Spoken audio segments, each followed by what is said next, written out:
Well, hello. I am happy to be here. It is Wednesday night in New York, and we are talking about feathers. I want to give a couple minutes for people to join in, just because I'm early. So hold on a second.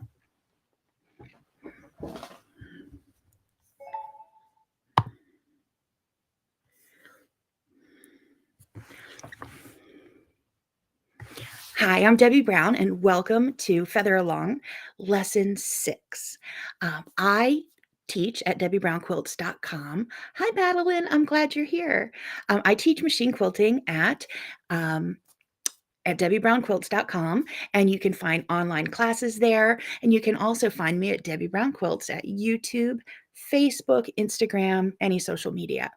Uh, I have an online class that I'm very, very proud of, and it is called Quilting Essentials Machine Quilted Feathers. And that is filmed on a home machine, but I also talk about long arm quilting in that. Hello, hello, everyone in Pennsylvania.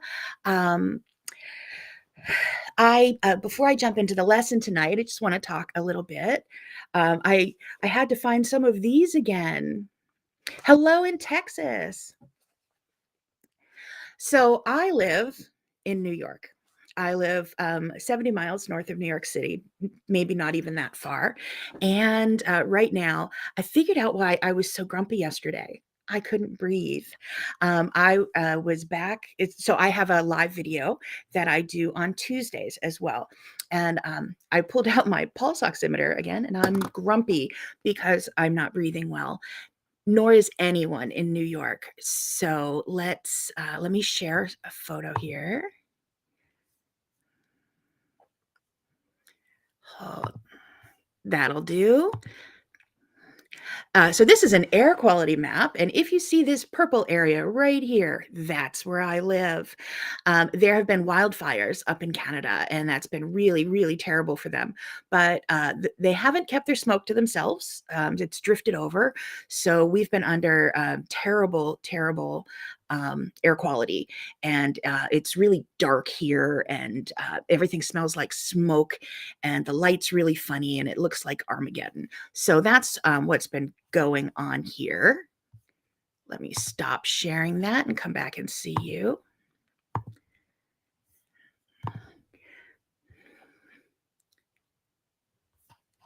Oh no, the smoke's going to be somewhere tomorrow. Pics of New York look like we're on Mars. Yes, they do. We're thinking, the rapture, Armageddon, the zombie apocalypse, a mission to Mars. It's just really, really dark and smoky. Hi, in Washington as well. Hello, everybody. Yeah, I feel really bad for the folks up in Quebec where the fires were. And I think the fires are out currently, but the conditions are ripe for the fires to start up again. So let's all hold them close to our hearts and wish the best for them. I personally am so grateful that I came through COVID so well. I was very seriously ill with COVID this winter, and I escaped without any serious lung damage. So it's been wonderful. But I do know several people in my church and others who have not been so lucky. They've had COVID but are left with lung damage and on oxygen, and this is just a really tough time for them. So I'm just as grumpy as anybody else is, just because we're breathing terrible air. Hey everybody, I'm glad you're here. So I think this is the end of the worst of it for us, and tomorrow will be better. So hopefully I won't be grumpy anymore. Now, this is lesson 6. So that's just enough of what's been going on here. It's so weird going out. The light's the wrong color. It's almost totally dark outside now, and it's only 7 o'clock at night. It's crazy stuff. So we quilt to get away from things like this. What I've been doing is a live video to go along with each lesson of the feather class, to give you a reason to finish your homework, to come and ask questions and things like that. So lesson 1, we talked about the shape of a feather. Lesson 2, we talked about putting a feather on a spine. Lesson 3, we talked about flexible feathers. Lesson 4 was a flexible feathered wreath. I'm sorry, a traditional feathered wreath. Lesson 5 was a flexible feathered wreath. Today, we're going to talk about spineless feathers. And a lot of people ask me, whenever you quilt your feathers, do you quilt the spine? Do you not quilt the spine? And that's a choice for all 5 lessons we've done so far. That's your choice. If you want to draw a spine but not quilt it, if you like that, go ahead. But this is a different type of feather where you can quilt the left side and then the right side and then the left side and then the right side, and there is no spine, so you're not even going to you don't have to follow a spine. So I want to show you what that looks like. Let me pull up a photo here. In the class, you'll get a pattern for a practice quilt. Hi, everybody. Hi, Rhonda. It's good to see you here. Some people's names show up, some don't. So I'm sorry if I don't say your name. You show up as Facebook user. So hello to all of the Facebook users. Let me pull up that photo of a quilt. Where did the quilt go? Technology and I are not the best of friends. Talk amongst yourselves for a second. That's not it. I had the picture. I just don't know where it went.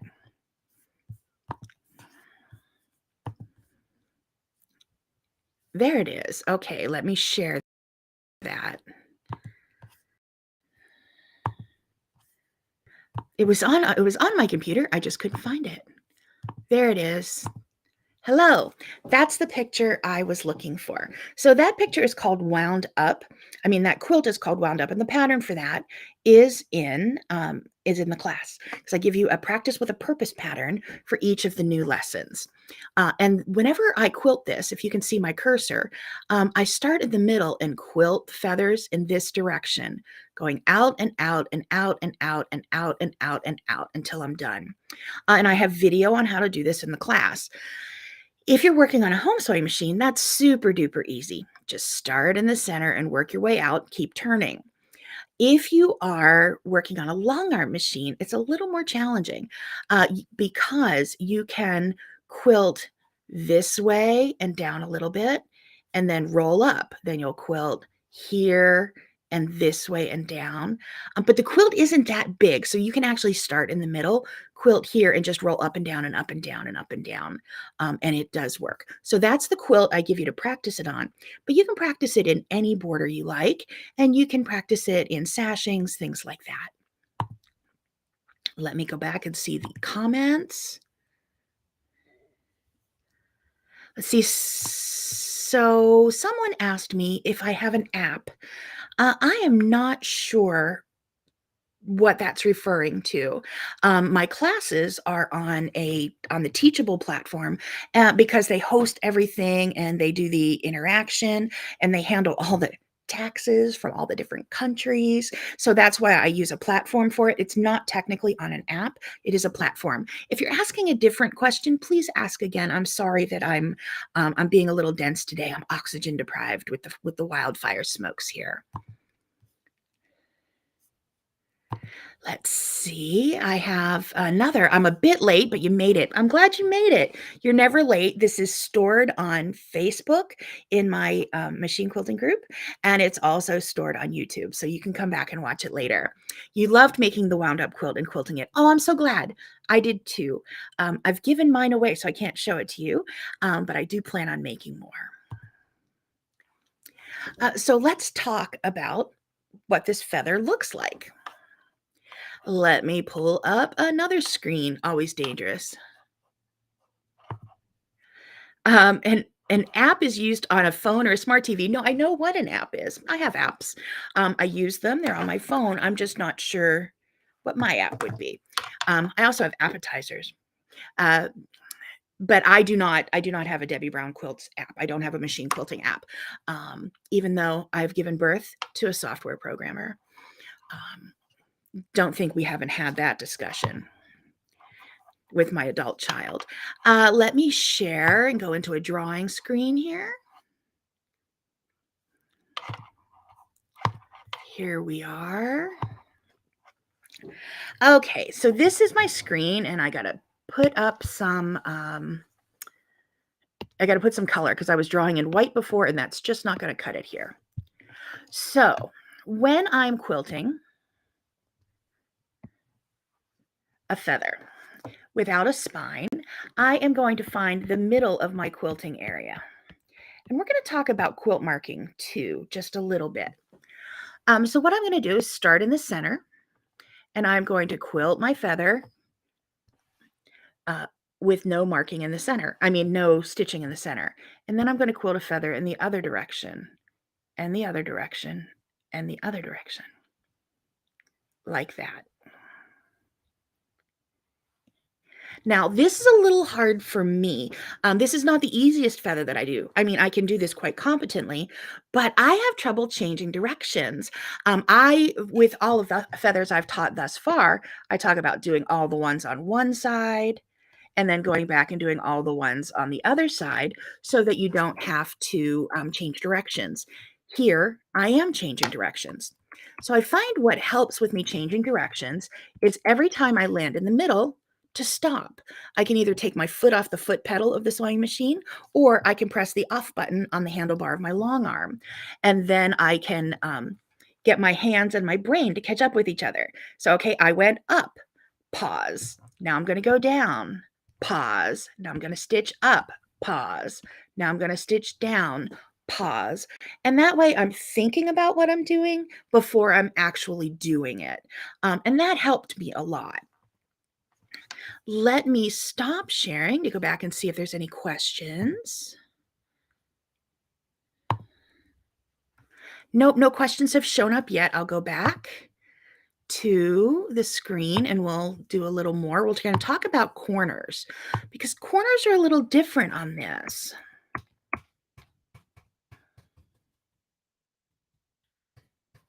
So if this is my quilt here, and there's the corner, I'm marking my way in, and I'm going to stitch to the top, pause, stitch to the bottom, pause, to the top, to the bottom.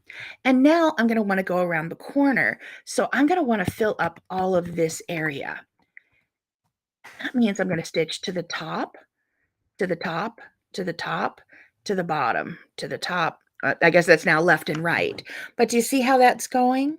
I'm going to fill in the outside area to keep turning. And you can practice that out as you go and see how that works. But when I've stitched here, and now I'm just going to stitch to the outside to get me around the corner, and I can keep going.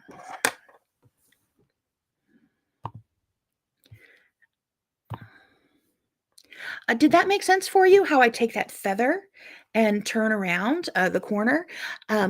Because whenever I talk about putting feathers on a curved spine, we've talked about how you're going to fill the outer curve and how you're going to fill the inner curve to take up more space and how to fit everything in the smaller space. Here, we just have to take up more space and ignore the inside. So it's a more open feather. It's only going around once, and it's really fun. It looks really good on a quilt. So post your questions here about that feather if you have any, and that'll give you something to practice. But I want to talk to you about marking. I do mark my quilts. Like on this quilt, on this feather, I mark that center line.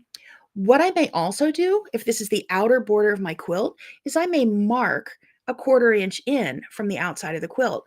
I don't want to take my feather all the way out to the end of the fabric because that will have me binding the top of my feather off. And I've done that on 2 quilts, and that's too many. It's very disappointing to have pointless quilts, to have your pointless feathers. Let's see, you can't wait to try these feathers. You need the fabric to move freely. You're going to do the beginner's class first.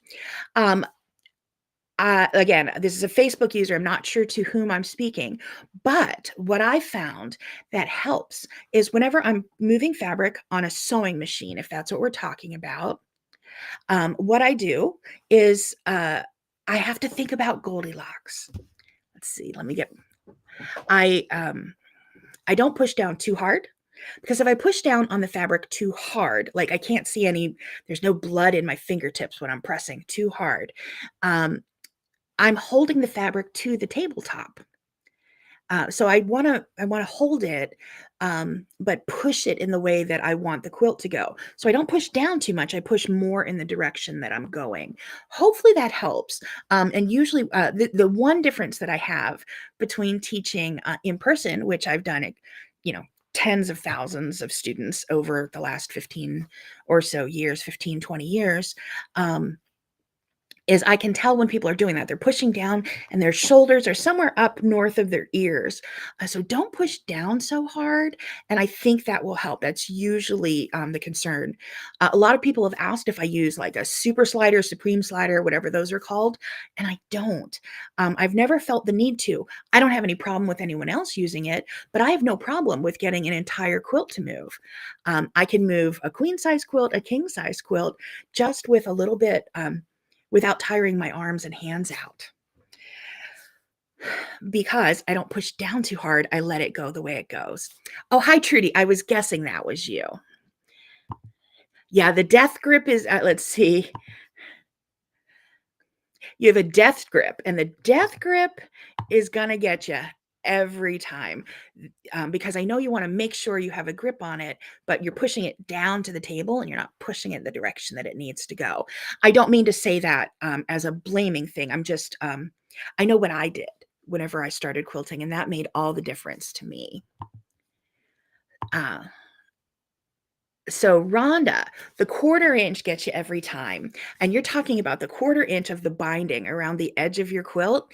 A few things that I've done that have helped me with the 1/4 inch on the end of the quilt. So I can take a pin and mark that outside 1/4 inch, but I'll quilt over that line anyway.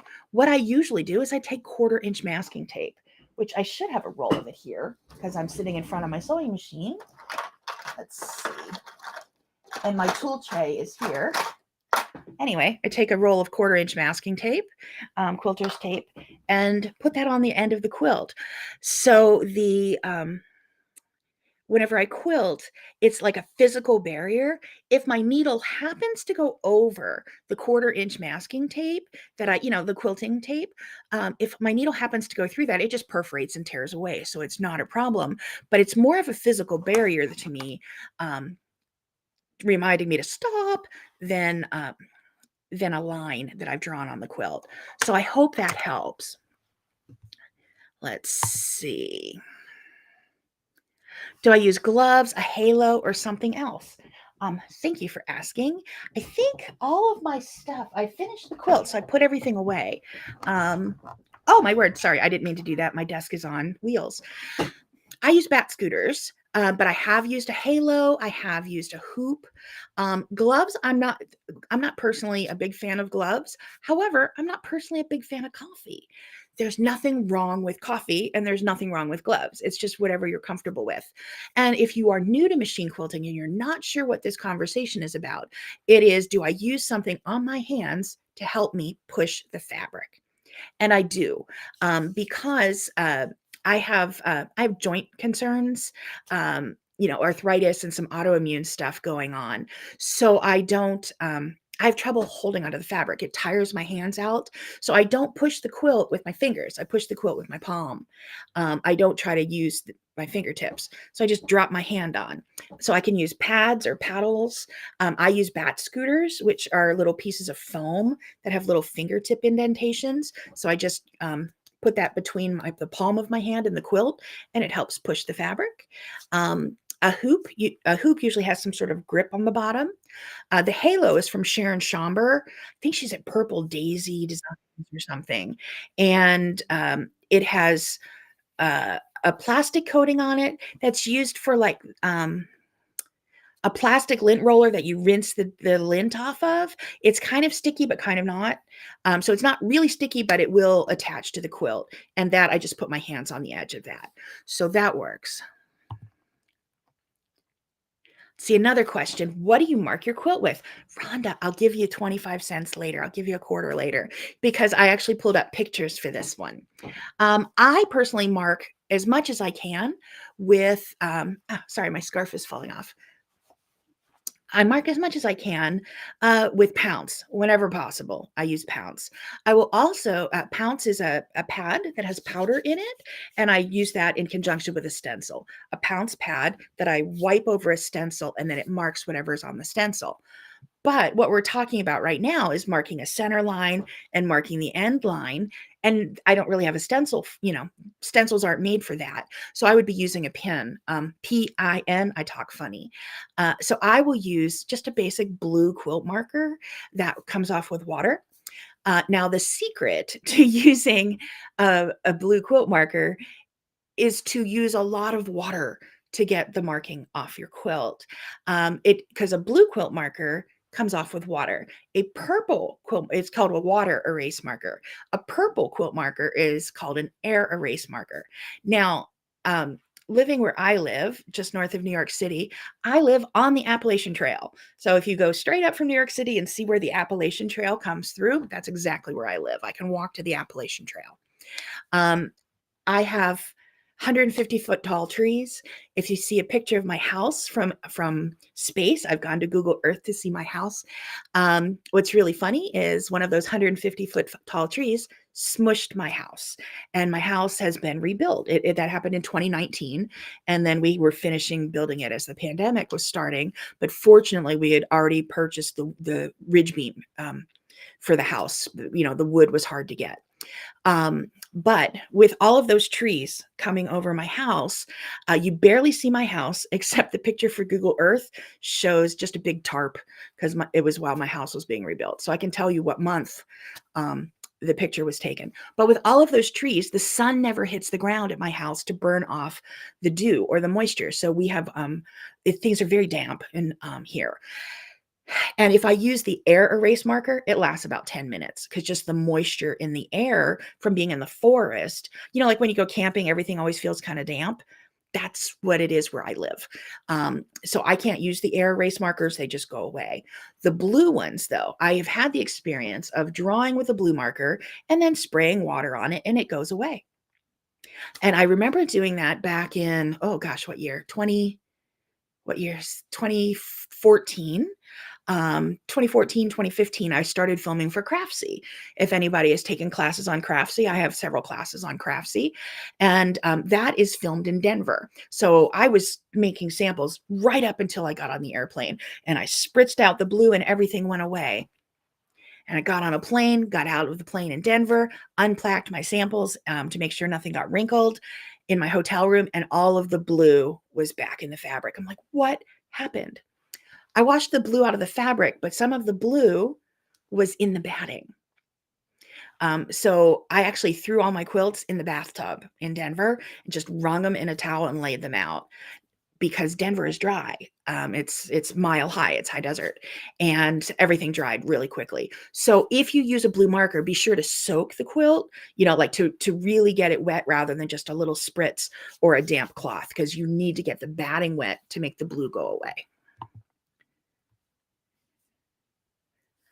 Yes, the bat quilt scooters are on my site. Someone just posted the link to the bat scooters in my Facebook group. But otherwise, you can go to debbiebrownquilts.com and find the bat scooters there. That is what I use, and you'll see that in the videos that I film. Now, another thing I want to talk about with the markings. Oh, thank you very much. I will get those out in the morning. Another thing I wanted to talk about was controversy.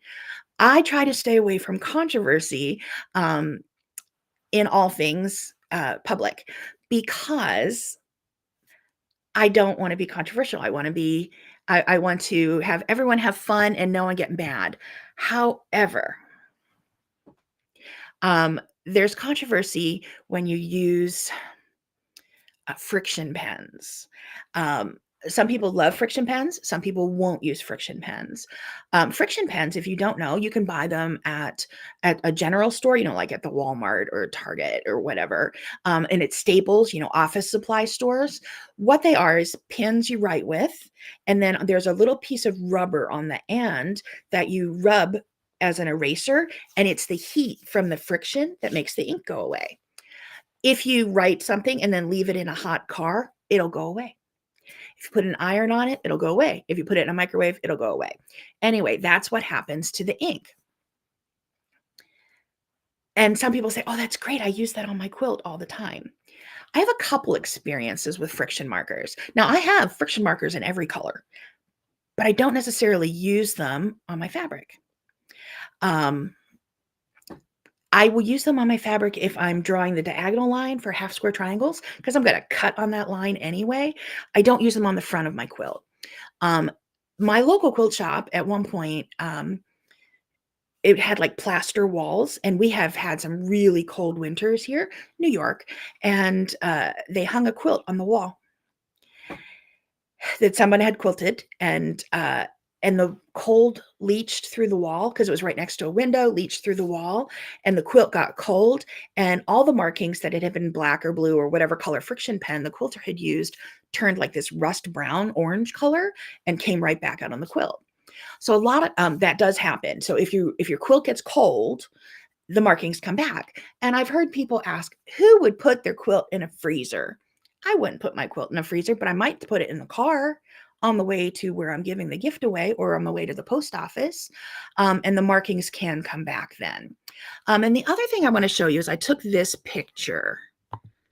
Let me share another picture here. So this is another sample I did for my Craftsy class. This is from my basic free motion quilting class. It's called, I don't remember what the class is called because I didn't name it, but it is free motion quilting, and it's with the alphabet. So these are L's, L's and E's. And I drew these lines with a friction marker. And I drew these lines back in 2014, 2015, whenever I was preparing for that class. And I was still teaching and traveling. So this would have been in 2019, 5 years later, where I noticed that the fabric was starting to fade out. So I have gray fabric, fade, gray fabric, fade. So it wasn't that the marking came back. It's that the ink had started to fade the fabric over time. So I keep this piece because I want to know in 10 years what happens. Is there any fabric left? Does the fabric start to fray? Does it turn totally white? Because the dye is being erased.